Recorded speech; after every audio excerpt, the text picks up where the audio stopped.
in the meantime, let me tell you what also happened today. The presidential candidate of the African Democratic Congress in the 2023 election, Mr. Dumebi Kachikwu, says he will contest the 2027 presidential election under the ADC. Well, ADC, you will know that Atiku Abubakar, David Mark, Aregbesola, Amechi, and the rest have taken over. At a press conference today in Abuja, Mr. Kachikwu said his aspiration is premised on the fact that he's eligible to contest for the presidential seat to contribute to the socio-economic and political development of the country. Mr. Kachikwu is opposing to the ADC coalition formed by the former Vice President, Atiku Abubakar. He argued that he is against those who want to hijack the party through the back door because he does not want a free and they don't want a free and fair election. Mr. Dumebi Kachikwu is here with us tonight. Thank you so much, Mr. Kachikwu. Thanks for having me. Mr. Kachikwu, the last time I thought you were here, you said you were going to fight on. And one would think that in all of the furore about the ADC and your grievances, one will think that maybe you have semi-did it and your answer may have flown away. But it does look like you're still very angry. Does it look like you have seen that you have totally lost the game? Absolutely, absolutely. Question. No, essentially, I was quiet in the media for the last 10 days because I took ill. And that's why when they had their neck and made all the noise in the media, I didn't respond. But no, absolutely not. It's an ongoing conversation. We are in court. The court has gone on break, and when they come back, we'll continue the litigation. But absolutely out of the question. You understand that you are facing the law courts, and you're also dealing with the court of public opinion, and that's what they are doing is essentially claiming ownership of ADC in media. And that's why it's important for us to always come to the same media to ensure that people know the actual truth, that ADC is not in their control. Mr. Kachikwu, you call the ADC takeover by figures aligned with Atiku Abubakar a fraud backdoor hijack. That's how you said it. Arguing that these individuals entered without due process and are entrenched in expired mandates. How does your camp plan to legally or politically reclaim control of the party's leadership and restore democratic order? Essentially, what we did today was put in the public domain the fact that INEC's mission of Nwosu ab initio was based on a false premise. They obtained a fraudulent court judgment in the Court of Appeal in Port Harcourt, forging the signatures of some of the state chairmen, and entered into a consent judgment that proclaimed Nwosu as the chairman. And INEC touts that and says, oh, but there's this consent judgment from the Court of Appeal in Port Harcourt, and there's this arbitration also based on that consent judgment. That's why I came today to let Nigerians know this situation, that consent judgment was fraudulently procured. That is, and this was taken before the court. Before the court. So let's get it clear. Yeah. So you claiming now that there are state chairmen of the party whose signatures were obtained, and you're saying that those were fraudulently obtained. Correct, yes. And that's criminal, are you aware? Absolutely criminal. And these allegations you are making are against this kind of persons. I am telling you that it's actually unbelievable the extent they went. So in order to use the ADC, I told you when they approached me, they needed to clear all the legal encumbrances within the ADC. And my people were in court then, which is why they approached me to remove the litigation in court. And I said, absolutely not. So what they did, they went behind me to approach some of the state chairmen to say, take this sum of money and withdraw your cases. Some did. But those said they were not going to withdraw their cases. You know what they did? They forged their signatures. And then when... Do you have evidence to this? Absolutely. And that's what is the evidence I'm presenting here before all Nigerians. So they went to court, forged their signatures, and said these people have entered into a consent, into an agreement to forge their case, and that they now hereby recognize Ralph Nwosu as the chairman of the party. And forged the signature of the chairman of Benue State, forged the signature of the chairman from Borno State, and signature of some other people. So what I have done today is present to the whole world. This is the judgment. These are the signatures. These are the international passports of these gentlemen, please check the signature specimens and see what you have before you. Have you presented that to the court? I have presented that. We've done a petition now to the authorities, law enforcement authorities, for them to investigate our claims so that Nigerians can see what these men who say they want to rescue Nigeria, if anybody tries to rescue Nigeria on an illegality, tells you who these people really are. I also have here the state chairmen in question who have their international passports here. I imagine that you are alone. So you are saying that you are not alone. I have them here, actually, here within the studio. I have them. If you can come, I see that some of them are... So you can see what they did. You know, they've been claiming to Nigerians. You saw when they had their neck, they brought people and said, these people are state chairmen. Those people are not state chairmen. So you see the state chair, you can go to INEC portal in Benue State. This is Elias Sadiku, who is the state chairman in Benue State, for example. This is the state chairman from Borno State. This is the state chairman Nasarawa. This is the acting chairman from Akwa Ibom, right? And look at the signatures there. He's brought his international passport, so you can cross-check the signatures. So let me ask you, gentlemen, are you aware that the party was going to hand over to the Atiku-led opposition coalition? No, I was not aware. Did anybody have this discussion with you? I was not briefed. We were not briefed. We understand there were meetings, and that all the structures of the party have been handed over to the David Mark and Aregbesola-led ADC. If I was in agreement, I would have been in a meeting. They did that, the unveiling on the 3rd of July, because I know that what they have done is fraudulent. You can see everything they have done about me, Honorable Elias Sadiku, is fake. Okay. This is, look at my passport, look at the name here, and look at the name here. Everything is forged. And see the signature, see my signature here. Does it correspond? Are you aware of who did this? No. It is brought by the party. I assume that it's the party who has done it. And it's just about how many days ago I've seen it. This is the signature as presented to the court. Yes. Your name is on number 7. Yeah, you can see. And this is your signature on... My name are forged. Okay, your name is Adiku. It's not Elias. Adiku. That is so not Adike. Look at Adiku here. Oh, so that means it's not you then. It's for the world to know. But they said he's chairman of Benue, which is not true. But why are you people not wanting to work together to change Nigeria? Because they said they want to change Nigeria. Who destroyed Nigeria want to change Nigeria? What are they talking about? We want to change Nigeria. But it's not with this crop of people who came with not being a member of the party. As I'm talking to you, they are still not member of the party. Because the constitution is very clear. If you want to become a member of a party, you go to your grassroots. That is the world level. Are you also, you feel the same way? Yeah. What said you are from Borno, right? No. I'm from Nasarawa. Nasarawa. Yes. So is your case the same? Same. But my signature wasn't there. They omitted your signature. No, I'm not part. It's not part. Okay, it's just Borno. But are you saying that you are not privy to, or you don't align with David Mark leadership? Never. Did Mr. Nwosu, did he meet the state chairman at all point? No, not at all. You see, when we came from Abeokuta 2022, because we went for Abeokuta to select our presidential candidate, that was on the 8th of June.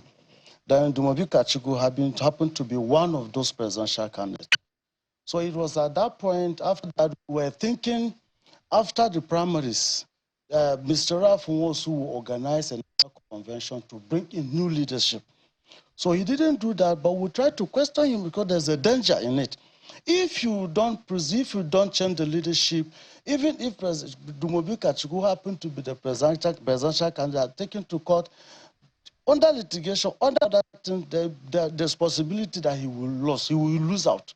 So we're advising on that capacity, on that ground. He refused to listen to us. After we returned, we had our meeting in the party secretariat where he chased the chairman all away. How? Yeah, because that is the beginning. So he chased all of you away? All of us, because he brought in some people. 19 of us. He suspended us there and then. So from there, when we went to court, Justice Binta Enyako, she gave us the judgment that, of course, Ralph Nwosu is no longer the chairman because his tenure has expired. That's what we're telling as a lapse. So he refused. He refused to abide by the law, the judgment. Then he went to Kaduna, Zaria. Yeah, you are from Nasarawa. Nasarawa State. And you're he's the state chairman of Nasarawa. State chairman Nasarawa. Yes. You're also state chairman. Yeah, I'm chairman. acting chairman Akwa Ibom State. Akwa Ibom State. Yes. And you are also not aware of this. I'm not aware of it. Is your signature here? No, it's not there. It's not there. It's not there. So you are lucky. Not really lucky. We are still in the same vision. Yeah. Because even if I want to draw the Nigeria to the latest information, I think on the 3rd of July, Nwosu said he's no more the national chairman. But on the 29th of July, he signed this letter, this very document, to INEC as the national chairman. So you can see the level of illegality. You guys have been, your structures have been dismantled. That's what we understand. No. At the national level. No. Do you still control your party at your state level? Yes. States. By the constitution, we are going on the 12th of May 2026. Yes. That is the aspiration. You are the state chairman from Borno. Borno State, yes, sir. Borno, is your mandate still standing? Of course. Well, I mean, is your name here? My name is here, yes, sir. Okay. Kala. Yes. Oh, your name is on the number what? Number what is it now? Is your signature number 4? Number 4. Malam Muhammad Khalid. Yes. Yeah. Is that how your name is spelled? No, it's not to be Khalid. It's supposed to be Kala. Kala. Yes. But so that's not you. So what are you doing if you feel that your signatures have been forged and things are not going? You are just 4. I don't know if it's only 4 of you. More. You are more of you. Yeah. Whose signatures were forged? Yes. So what are you going to do right now? Before, like I said, our lawyers are taking a petition before the police and the DSS. Yeah. We want to see what they will do. Obviously, you understand that the government of the day benefits from the crisis within our party. So that is why I'm putting it in the poor view of Nigerians to understand that this crime has happened. We petition the police and the DSS, and we want to see what they will do, seeing that a crime, a forged signature was used to procure a judgment in the High Court of Appeal in Rivers State. It's a serious crime. So we want to see what they will do. I'm also calling on the IGP to ensure that Ralph Nwosu doesn't flee the country, saying that this information is out in the public now. All right. It's a serious crime. What they've done. Gentlemen, you can please have your say. Thank you so much for I need. Because I trust you, I believe that you are prepared. You can also. Why don't you leave the international passport for him also? It's attached here. Okay, great. For a moment, one will imagine that whatever that is going on, and you said these 4 are not just the only ones. There are more of the state leaders whose signatures were forged to procure these judgments. Now, what do you seek to gain from this? Because these people that are coming to your party say they want to reform Nigeria. What is going on in the country is not going well. But can you give them a chance to use your platform to fix Nigeria? So she was saying that when I aspire to the office of President of Nigeria, that I myself don't want to reform Nigeria, or that I don't have the talents to reform Nigeria. Last time I was here, I said, when you have a situation when people have set a building on fire, are those the same people who you want to put out the fire? That's our situation. All the people you've mentioned, look at that picture of those people who were there on that platform. Former vice presidents, governors, former ministers, former Senate president, former House of Rep members, former senators, former this, former that, former this, former that. And yet, see the situation in our country today. And then you expect that these same men have had a poor-line conversion and that they now want to retrace their steps and do the right thing for Nigeria. Can we risk this? We'll be right back after this break, everyone.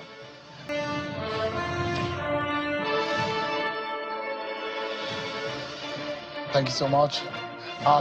Moments on the program now with Mr. Dumebi Kachikwu. Mr. Dumebi Kachikwu, you heard a lot of Nigerians just have their minds on how to rescue this country. And that's why the sojourn of some of the Atikus of this world to your platform, ADC, but you are rejecting them now. Seun, let me address very squarely what former Governor Sule Lamido said. It reeks of hypocrisy. It is injustice, inequitable. It is the height of the injustice we've seen displayed in Nigeria from time immemorial. When President Jonathan was in office, we saw this hullabaloo about his non-performance, that he was a wimp, that he had nothing to offer, that governance had completely failed. They rallied Nigerians and bullied that man out of office, only to bring in a northern president, the late President Buhari, the worst president we've had in the history of Nigeria. Failed this country, took us back over 40 years. Tell you what, please tell me of any politician from the north of note who said what former Governor Sule is saying now about this president. Not one of them. Only former Governor Wike was speaking, challenging, and I myself, as just a nominal civilian, challenging that government on their failure. None of them said anything. The same playbook is back again. President Tinubu, 2 years in office, has failed because they cannot stomach having a southern president stay for more than 4 years. They've assigned to us each time 4 years. That's what the northern elites have done. Tell you something again. The situation in North, I grew up in Kano. For over 40, 50 years, we've watched a situation where we've had a lot of northern head of states, northern presidents, and the situation in North has not changed. No education, no thriving economy, absolutely nothing. Because what do? They weaponize the lack of education and the poverty, so that each time they use it for political purposes. And so every day they're telling them, because of your poverty, it's President Tinubu. Because of your poverty, is that we have a southern president. It's not even about President Tinubu, it's about those of us in the south. Obi is not acceptable. Nobody in the south is acceptable. So now what are they doing? Let me tell you the playbook today. Field President Jonathan, field Obi, we support you, support you. So that in the south, we have a lot of candidates, and then they will field an article. If these men, these few northern elites are honorable, I challenge them today to say, just like we did in the south when we felt former President Buhari had failed, that we will field a northern candidate because it's the turn of the north, and former Vice President Kachikwu was fielded. I challenge them today to say, guess what, guys? In our so-called power rotation agreement, it's none of the South. We are not happy with President Tinubu. We will let Southerners field or will support a Southern candidate. I bet you, I stake my last dime on this. They will never agree to this. The plan is that they will field a strong northern candidate and have a plethora of southern candidates in the field, so that come 2027, they'll take over power again. All right. But in taking over power, I want to say this. Look at the state of the North today after 8 years of the late President Buhari. All right. Look at the poverty. All right. Look at the dilapitation. Yeah. We need to tell ourselves the truth. And Southerners keep on making this mistake. We are always politically correct. We're totally out of time, Mr. Kachikwu. Well, thank you so much, Mr. Dumebi Kachikwu, for coming tonight. Thanks for having me.